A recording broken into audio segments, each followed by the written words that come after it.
quel programme split pour un pratiquant intermédiaire voire avancé. Aujourd'hui on va voir quel programme tu peux suivre une fois que tu as déjà commencé à prendre tes premiers kilos de muscle. Salut, c'est Nico et bienvenue dans l'épisode 27 de Questions de Muscu, la mini-série dans laquelle je réponds à vos questions sur la musculation tous les jours. Et aujourd'hui je réponds à la question de savoir quel programme de split suivre une fois qu'on a déjà commencé à prendre un petit peu de muscle.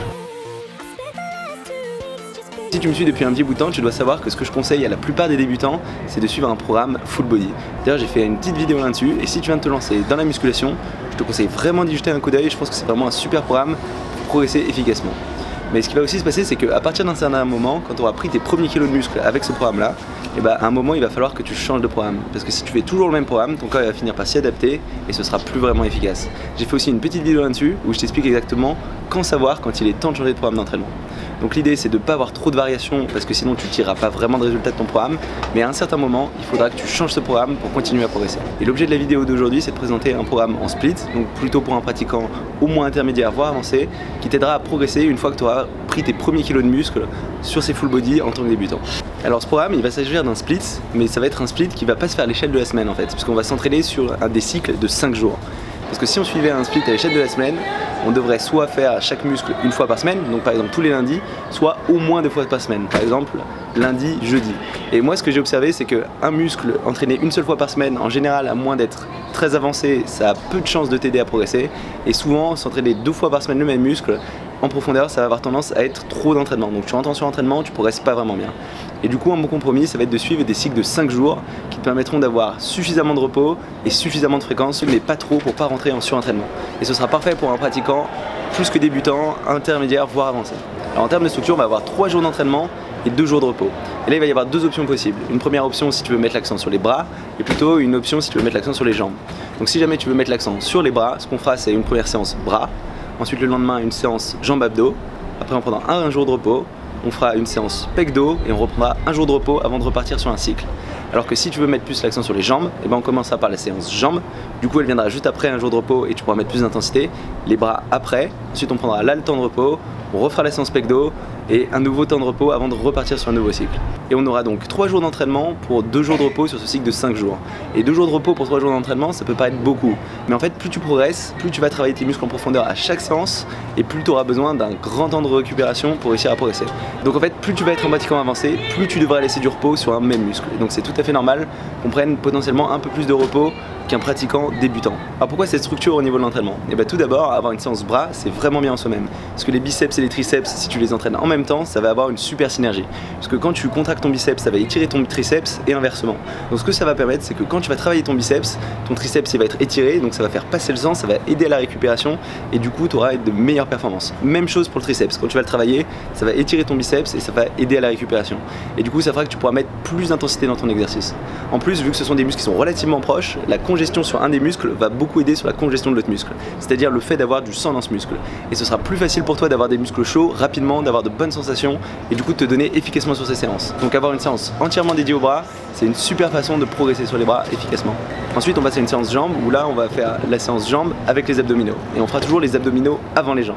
Parce que les abdominaux pour être bien travaillés, ça demande d'avoir une très bonne contraction et faire ça en fin de séance après une séance jambes qui est très fatigante, ce sera vraiment dur. Donc moi je préfère largement le faire en début de séance. Ensuite, quand on va passer aux jambes, là tu pourrais dire oui, mais du coup, est-ce que mes abdos fatigués ils vont pas m'empêcher d'être efficace sur les jambes ? Ce que j'ai observé, c'est qu'en général, au contraire, tes abdos ils sont chauds. Derrière, quand tu vas travailler les jambes sur des exos comme du squat, ils vont ressolliciter les abdos, mais de façon plus secondaire, un peu comme du gainage, et ça va t'aider à avoir plus de volume sur ces abdos, donc un travail plus complet. Et a priori, ça devrait pas t'empêcher d'avoir de bonnes performances sur les jambes. Donc travailler les abdos et les jambes, ça a aussi une très bonne synergie. Et c'est à ce moment-là qu'on va prendre notre premier jour de repos, puisqu'on aura fait une grosse séance bras, une grosse séance abdos-jambes, donc d'un point de vue musculaire nerveux, tu vas commencer à fatiguer pas mal. En plus, la séance qui suit après, c'est une séance pectoraux-dorsaux, encore 2 gros groupes musculaires. Donc c'est important de bien prendre ce temps de repos. Et là, on va enchaîner sur cette séance pectoraux-dorsaux. Et encore une fois, on va avoir une super synergie comme pour les biceps-triceps, parce que ça va être des muscles antagonistes. Ça veut dire qu'ils correspondent à des mouvements opposés. Les pectoraux, ils vont avancer ton numérus, ça va correspondre au geste de pousser, alors qu'au contraire, tes dorsaux vont reculer ton numérus, donc plus les gestes de tirage. Donc quand tu vas, par exemple, contracter tes pectoraux sur des exercices pectoraux, ça va étirer tes dorsaux, donc ça va aider à faire passer le sang dans tes dorsaux, évacuer l'acide lactique, et du coup ils vont récupérer plus rapidement. Donc quand tu vas travailler ensuite tes dorsaux, tu auras plus de jus, tu auras de meilleures performances, et en même temps quand tu vas travailler ces dorsaux, ça va avoir le même effet pour les pectoraux. Ça veut dire pareil, tu vas faire passer le sang dans tes pectoraux, ça va permettre d'évacuer l'acide lactique, ce genre de choses, et du coup tu auras aussi après de meilleures performances sur tes pectoraux. Et en termes de sensation, ce sera très bon parce que le fait d'étirer un muscle, ça te permettra de bien le sentir, et derrière ça te permettra de mieux isoler ces muscles là. Donc ces séances pectoraux dorsaux, c'est des classiques en bodybuilding, c'était notamment une des séances préférées d'Arnold Schwarzenegger, et une très bonne chose à mettre en place relativement tôt si tu t'entraînes en split. Et enfin, après cette séance particulièrement intense, on reprendra un jour de repos avant de réenchaîner sur les bras. Et on aura fini le cycle comme ça. Donc ce cycle, il n'est pas à l'échelle d'une semaine. Ça veut dire qu'on n'aura pas lundi quelque chose, mardi quelque chose et ainsi de suite. Ce sera vraiment un cycle qui sera complètement décalé, qui aura son propre rythme. Donc ce sera 2 jours d'entraînement, un jour de repos, un jour d'entraînement, un jour de repos, et après on recommence le cycle, et ainsi de suite. Et comme pour tous les programmes, le principe de la surcharge progressive reste vrai. C'est-à-dire qu'à chaque fois qu'on refait la même séance, on ne va pas utiliser exactement les mêmes poids pour le même nombre de répétitions. On essaie soit d'augmenter le poids si on avait tout fait correctement avant, soit d'augmenter le nombre de répétitions si la dernière fois on avait augmenté les poids et qu'on n'avait pas réussi à progresser. Donc les restes de progression restent les mêmes, qu'on soit en full body ou en split. Alors maintenant on va voir exactement ce qu'il y a dans chacune de ces séances, et on va commencer avec la séance bras. Et la séance bras, vu qu'il s'agit de muscles antagonistes, on va la faire presque entièrement en superset. Ça veut dire qu'on va faire un exercice biceps, on va prendre 10 secondes de repos et on va enchaîner directement sur l'exercice triceps. Donc on va enchaîner comme ça à chaque fois, un exercice biceps, un exercice triceps avant de prendre le temps de repos. Et ça va permettre de tirer un maximum parti de cet effet de congestion, cet effet d'étirement qui améliorera tes performances pendant toute la durée de la séance. Donc pour commencer cette séance, on va essayer d'avoir des exercices qui permettent de travailler tout l'ensemble des muscles qu'on veut cibler. Ça veut dire un exercice qui va travailler tout l'ensemble du biceps avec un exercice qui va travailler tout l'ensemble du triceps. Et ce que j'aime bien faire, c'est supersetter du curl à la barre avec des extensions triceps à la barre. Parce que c'est 2 gestes qui sont presque parfaitement opposés, et ça te permettra de tirer un maximum de résultats du superset. Et pour ces 2 premiers exercices, on va à la fois essayer de faire monter le sang dans tout l'ensemble de tes biceps triceps, mais aussi de mettre relativement lourd, vu qu'on a l'occasion d'utiliser un grand nombre de fibres musculaires d'un seul coup. Et pour faire ça, on va utiliser un format qui correspond à 4 séries de 8-10 répétitions avec 1 minute 30 de repos entre les séries. On pourrait faire un petit peu moins de temps de repos puisque vu que c'est des petits muscles, les biceps et les triceps, comparés par exemple aux pectoraux, aux dorsaux et jambes, on pourrait se permettre de prendre qu'1 minute de repos. Mais le fait de prendre 1 minute 30, ça te permettra d'aller un peu plus lourd, et moi j'ai observé que j'avais de meilleurs résultats de cette façon. Mais ça peut être différent pour toi puisqu'on est tous très différents. Une fois qu'on a fini ce premier superset, on enchaîne avec un deuxième superset, toujours biceps puis triceps, où là on va faire du curl incliné aux haltères, superseté avec des dips. Et ce curl incliné aux haltères, on va le faire avec le petit doigt de chacune de tes mains collé contre l'haltère sur le côté. Ça va permettre de mieux isoler la portion interne du biceps, c'est-à-dire la portion courte. Et même pour bien l'isoler, ce qu'on va faire, c'est sortir les mains vers l'extérieur le plus possible et coller tes bras contre le dossier du banc, les garder bien fixes sans avoir de balancement pour vraiment isoler cette partie intérieure du biceps. Et on supersète ça avec les dips. Et les dips, pour le faire correctement, c'est un mouvement un petit peu technique. C'est pour ça qu'en général, je ne le conseille pas à des débutants. Mais a priori, si tu fais un split, c'est que tu as au moins 4 à 6 mois de progression et tu devrais être capable de bien sentir tes triceps et de le faire correctement. Donc là, le but, ça va être d'être le plus droit possible pour bien travailler tes triceps et pas tes pectoraux, d'avoir les coudes autant que possible le long du corps, pas vers l'extérieur, sinon encore une fois, c'est les pectoraux que tu vas travailler, et de contrôler la descente jusqu'en bas, pas de passer trop sous l'horizontale, sinon c'est les épaules qui vont travailler, et de remonter de façon explosive. Et c'est un des gros exercices de base qui te permettra de donner de la masse à tes triceps. Alors ce que tu te demandes peut-être, c'est pourquoi du coup on le fait pas en premier exercice, quand on est le plus frais, ou du coup on peut mettre le plus lourd pour mieux choquer ses triceps. Et bien tout simplement en fait, c'est parce que ces triceps, ils vont solliciter pas mal l'articulation du coude, et les faire en premier quand t'es pas complètement échauffé, ça risque d'être un petit peu dangereux, et tes performances elles seront pas si bonnes. Donc commencer par les extensions poulies à la triceps, en général ça te mettra non seulement de mettre plus lourd sur ces dips, mais en plus de mieux les sentir et d'être sûr de pas te blesser. Et pour ces 2 exercices en superset, on fera 3 séries de 10 à 12 répétitions avec encore une fois 1 minute 30 de repos entre les séries. Et enfin pour finir cette séance, on fera un 3e superset avec du curl marteau en travers du torse, superseté avec des extensions à la poulie, à la corde, au-dessus de la tête. Et tu te dis peut-être que 3 exercices par muscle ça fait pas énorme, mais en fait ce qu'il faut vraiment que tu gardes en tête, c'est que à la fois les biceps et les triceps, comparé à tes pectoraux, dorsaux, jambes, c'est de petits muscles, donc tu auras besoin de moins de volume. Et en fait tous les exercices que tu feras à partir d'un certain point, ils seront pas vraiment utiles parce que ton muscle sera déjà fatigué et ça ajoutera pas grand chose. Donc avec 3 supersets, tu peux être à peu près sûr que tes muscles seront bien travaillés en profondeur et qu'il n'y a pas besoin de plus. Donc le premier exercice, ça va être du curl marteau croisé au milieu du torse. Et l'intérêt de croiser ce curl marteau, ça va être de bien mettre l'accent sur le brachialis, qui est un muscle qui passe sous ton biceps et qui va lui donner pas mal d'épaisseur. C'est lui qui va faire que ton biceps aura l'air large quand tu le verras de face. Donc c'est un muscle qui est assez important. Et en plus, on mettra aussi l'accent sur la portion longue et la portion extérieure de ton biceps grâce à cet exercice. Et là, on va essayer d'avoir une contraction très forte, de remonter le plus rapidement possible jusqu'en haut sans avancer le coude et de contrôler ensuite bien la redescendre jusqu'en bas. C'est comme ça qu'on aura les meilleures sensations et que tu stimuleras le mieux ce brachialis. Et on va superséter ça avec des extensions triceps au-dessus de la tête à la corde. Et l'intérêt de cet exercice, c'est qu'il va te permettre de mettre bien l'accent sur la portion longue de ton triceps, le long de ton bras, qui a été un petit peu moins sollicité par les autres exercices, et de finir avec une tension continue qui te permettra d'avoir une bonne congestion. Donc là, ce qu'on va viser, c'est pas tant de mettre du poids, mais plutôt d'avoir une super contraction. Et ce qu'on va faire sur chacun de ces exercices, c'est 3 séries de 12 à 15 répétitions en se concentrant bien sur cette contraction. Et là, du coup, tu ne mettras pas beaucoup de poids parce que tes biceps et tes triceps, ils sont très fatigués.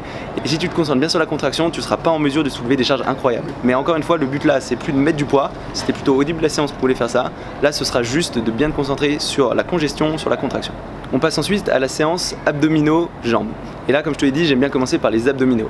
Et une bonne façon de commencer cette séance, ça va être de commencer par cibler le bas des abdos, qui est en général en retard. Parce que c'est une partie des abdos qui correspond à un geste qui n'est pas très naturel, au fait d'enrouler le bassin, que tu fais du coup pas tous les jours, et qui du coup est pas vraiment sollicité. Donc la plupart des pratiquants ont en général des abdos du haut beaucoup plus forts que les abdos du bas. Donc commencer par ces abdos du bas, ça permettra de mettre l'accent dessus et de permettre de rattraper l'ensemble de tes abdos. Et pour cibler ces bas d'abdominaux, ce que j'adore faire, c'est des relevés de jambes sur un banc. Donc ce que tu vas faire, c'est incliner un banc, attraper tes mains derrière et complètement enrouler ton bassin, ramener tes genoux le plus près possible de ta tête. Mais attention, ce qu'on veut, c'est vraiment un enroulement, pas monter le bassin vers le haut, mais vraiment le ramener vers ta tête. Et tu sens la différence. C'est soit tu sentiras la contraction dans le haut de tes abdos, si tu remontes vers le haut au lieu d'enrouler, soit ça te brûlera très fort le bas des abdos. Et pour commencer, je te conseille de pas trop incliner le banc, puisque c'est un exercice qui est relativement dur. Et si tu veux réussir à viser 8 à 10 répétitions correctes, il faudra vraiment pas que tu inclines trop, et il faudra vraiment que tu te concentres sur ta contraction. Donc ce premier exercice, on va le faire en général pour 8 à 12 répétitions selon ton niveau, prendre bien 1 minute 30 de repos entre les séries et faire 4 séries. On enchaîne ensuite sur du crunch à la poulie. Et là, c'est un exercice que j'aime beaucoup, qui permet en fait d'avoir une amplitude bien complète, une tension continue, de bien sentir la contraction et de toucher tout l'ensemble de tes abdos. Donc tu mets un banc près de la poulie, tu mets un poids qui te permet de retirer ton corps vers le haut et tu te concentres vraiment sur la contraction. Au début, tu dois enrouler avec le bas de tes abdos et au fur et à mesure que tu t'enroules, tu vas enrouler avec le milieu de tes abdos et tu vas finir en ramenant bien tes épaules jusqu'au bout grâce au haut de tes abdos. Et si tu le fais correctement, tu dois sentir la contraction pendant toute la durée du mouvement et tu dois la sentir évoluer du bas des abdos quand tu commences à t'enrouler jusqu'au haut des abdos quand tu es tout en bas. Tu contrôles ensuite la redescente et c'est parfait. On aura travaillé tout l'ensemble de ces abdos correctement. Bon, on n'aura pas travaillé directement les obliques, mais ces obliques ils sont sollicités de façon secondaire et dans un premier temps, ce sera suffisant pour les faire progresser. On passe ensuite sur la séance jambes. Et là, comme pour toute séance jambes, on va commencer par du squat. Et on va monter progressivement les poids, donc commencer pas trop lourd, essayer de faire peut-être 15 répétitions, prendre 1 minute de repos, mettre un peu plus lourd, faire 12 répétitions, prendre 1 minute 30 de repos, mettre un peu plus lourd, 10 répétitions, 1 minute 30 de repos, un peu plus lourd, 8 répétitions. Et là, tu peux prendre un peu plus de repos, par exemple 2 minutes, et faire 6 répétitions seulement. Et l'intérêt de ça, c'est que ça va permettre d'échauffer tes jambes progressivement, d'être sûr de bien avoir toute l'amplitude tout du long et de finir avec des poids relativement lourds en ayant mis pas mal de volume.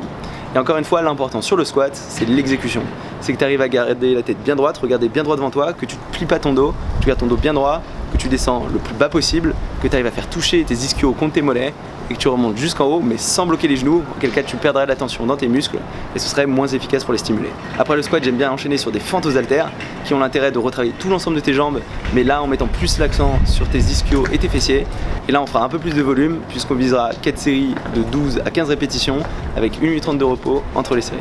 Et une fois qu'on a fait ces 2 gros exos, on passe à un exercice à la machine qui va isoler cette fois plus les quadriceps. Et pour faire ça, on va aller sur la presse. Ça peut être soit une presse droite, soit ce que je préfère, une presse inclinée. Et là, ce qu'on va faire, c'est plus du volume. Bien se concentrer sur la contraction et essayer de faire 12 à 15 répétitions. Et en général, faire 3 séries de 12 à 15 répétitions avec 1 minute 30 de repos, ça te permettra d'avoir des quadriceps complètement morts, complètement brûlés. Et normalement, tu devrais avoir du mal à marcher à la fin de cet exercice. Donc rien qu'avec ces 3 exercices, ta séance jambes, elle est déjà très complète.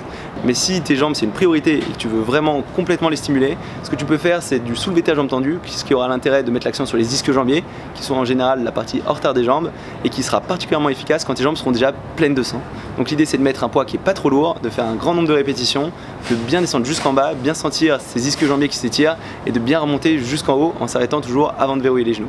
Et comme ça, tu pourras faire 3 séries de 12 à 15 répétitions avec 1 minute de repos entre les séries. Et une fois que tu as fini ça, cette séance abs, jambes, elle est terminée et normalement tu devrais avoir du mal à tenir debout. Et enfin, on va finir ce cycle avec une séance pecdo.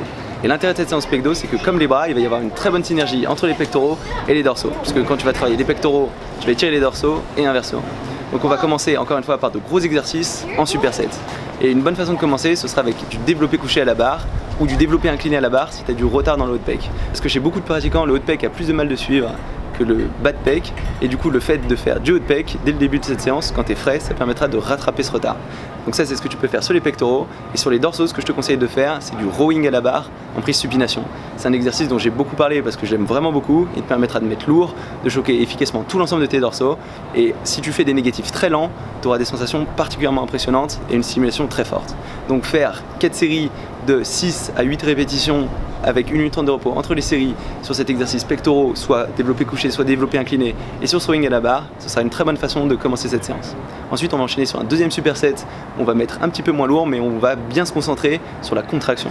Et pour les pectoraux, ce que j'aime bien faire, c'est du développé incliné aux haltères, en faisant bien attention de désengager les épaules, en collant bien mes omoplates en arrière, avec les coudes à 45 degrés par rapport au torse. Sinon, ça va être beaucoup les épaules qui vont travailler à la place de notre pec, et de vraiment te concentrer sur la qualité d'exécution du mouvement. Donc de ne pas aller trop vite, essayer de sentir autant que possible cette portion haute, cette portion claviculaire des pectoraux, et de partir pour 10 à 12 répétitions sur 3 séries avec 1 minute 30 de repos entre les séries. Et on va supersetter ça avec un exercice qui cible le haut de tes dorsaux. Alors là, si tu es assez fort, ce que je te conseille de faire, c'est des tractions en prise large, si tu arrives à faire au moins 5 tractions correctes. Et si tu es trop faible pour réussir à faire ces tractions, ce que tu peux faire, c'est tout simplement du tirage à la poulie haute en prise large. Et là, ce qu'on fera, ce sera 3 séries de 10-12 répétitions avec 1 minute 30 de repos entre les séries. Donc avec ce deuxième superset, on aura déjà travaillé bien l'ensemble de tes pectoraux et tes dorsaux, mais on va continuer encore avec 2 autres supersets pour complètement les finir, les attaquer sous tous les angles. Parce que comme je te l'ai dit, tes pectoraux et tes dorsaux, c'est des plus gros muscles que tes bras, il y aura plus d'angles de travail et c'est là plus intéressant de faire plus d'exercices. Donc le troisième superset qu'on va faire, ça va être des écartés couchés aux haltères pour les pectoraux avec du tirage prise serrée pour les dorsaux. Et là, ce qu'on va faire sur les écartés couchés, c'est bien descendre bien jusqu'en bas, pas mettre trop lourd mais bien sentir l'étirement complet dans tes pectoraux. Et pour pas utiliser tes épaules, essayer d'avoir tes coudes relativement proches du torse encore, pas trop vers la tête mais plus vers le bas, de bien contracter tes pectoraux, ramener ses mains le plus possible et t'arrêter avant que ton bras franchisse la verticale. Parce que sinon la pesanteur elle va plus tirer les poids en arrière et ça va être tes épaules qui vont tenir le poids au lieu d'avoir tes pectoraux qui eux prendront du repos et ce sera moins efficace pour les stimuler. Donc bien ouvrir complètement ta cage thoracique, étirer complètement ses pectoraux et remonter bien jusqu'en haut mais en t'arrêtant justement juste avant d'avoir ce bras qui passe à la verticale. Et là on fera 3 séries de 10-12 répétitions avec 1 minute 30 de repos entre les répétitions. Et on va supersetter ça avec du tirage horizontal en prise serrée. Où là il y a 2 façons de le faire. Soit si tu veux mettre plus l'accent sur ton grand dorsal, plus sur ton V, ce que tu peux faire c'est avoir un léger balancement à la fin de ton geste qui va permettre de retirer avec ton grand dorsal. Soit si tu veux mettre plus l'accent sur tes trapèzes, tu peux garder le torse très fixe, avoir les coudes plus hauts et y avoir uniquement un mouvement des coudes et pas du tout de balancement. Donc ça c'est un choix selon ton objectif en tant que pratiquant. Mais les deux marcheront très bien. Et même chose, là on fera 3 séries de 10-12 répétitions avec 1 minute 30 de repos entre les répétitions. Et on va finir cette séance avec un dernier superset avec des dips supersetés avec du rowing à un bras. Et là encore il va s'agir de mouvements opposés qui vont donner de très bons résultats en superset. Donc les dips ils vont permettre de mettre plus l'accent sur la partie basse des pectoraux, même si dans les faits ils vont travailler tout l'ensemble. Donc contrairement aux dips triceps, sur ces dips pectoraux on veut cibler les pectoraux. Donc là ce qu'on va faire c'est avoir une prise relativement écartée, les coudes vers l'extérieur et pencher le plus possible pendant toute la durée du mouvement. Et là encore au niveau du tempo, on va essayer d'être explosif sur la montée, de bien contrôler la descente sans descendre trop bas, avoir les bras qui passent pas trop sous la parallèle, sinon ça va être surtout les épaules qui travaillent. Et ce qu'on fera c'est un maximum de répétitions sur 3 séries avec 1 minute 30 de repos entre les répétitions. C'est la fin de la séance, donc ce qu'on essaie de faire c'est vraiment de donner tout ce qui reste. Et on va supersetter ça avec du rowing à un bras.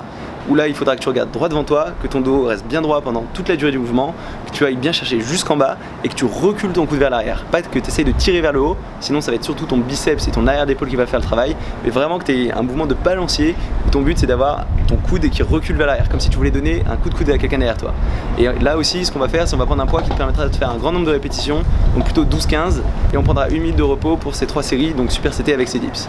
Et vu que c'est la fin de la séance et qu'on veut vraiment finir à la fois les pectoraux et les dorsaux, ce que tu peux faire c'est, après ta dernière série de dips, c'est passer à la poulie et tirer de la poulie vers le bas, essayer de faire un geste similaire à ces dips mais à la poulie, où là tu pourras gérer le poids et du coup faire un drop set, c'est-à-dire choisir un poids qui te permet de faire 12-15 répétitions, aller jusqu'à l'échec musculaire, diminuer le poids, râler jusqu'à l'échec musculaire et ainsi de suite pendant 3-4 répétitions pour réussir à complètement finir ce bas de pectoraux. Donc une fois que tu as fini tes dips sur la dernière série, tu passes à la poulie, tu fais un drop set et là ensuite tu passes au rowing à un bras tu essayes d'aller jusqu'à l'échec musculaire avec le poids que tu utilisais, et là encore on va faire un drop set. Ça veut dire une fois que tu es allé à l'échec musculaire avec ce poids de rowing à un bras, tu vas prendre un poids par exemple les 3/4 de ce poids, essayer de faire un maximum de répétitions, prendre la moitié du poids, essayer de faire un maximum de répétitions, prendre un quart du poids, faire un maximum de répétitions.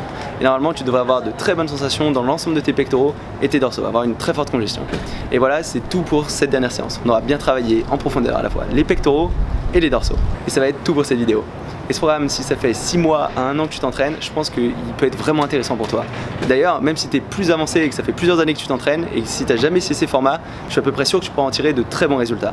Donc c'est quelque chose d'un peu plus avancé. Encore une fois, si tu es complètement débutant, je te conseille d'être plutôt vers un full body. Mais si tu commences à avoir un peu d'expérience, je suis sûr qu'il te donnera de très bons résultats. Donc ça va être tout pour cette vidéo. Si jamais elle t'a plu, tu peux mettre un petit pouce bleu. Si tu l'as pas encore fait, tu peux aussi t'inscrire à ma chaîne YouTube pour savoir quand je sors de nouvelles vidéos. J'en sors tous les jours. Et du coup, on se retrouve demain pour une nouvelle vidéo. Salut!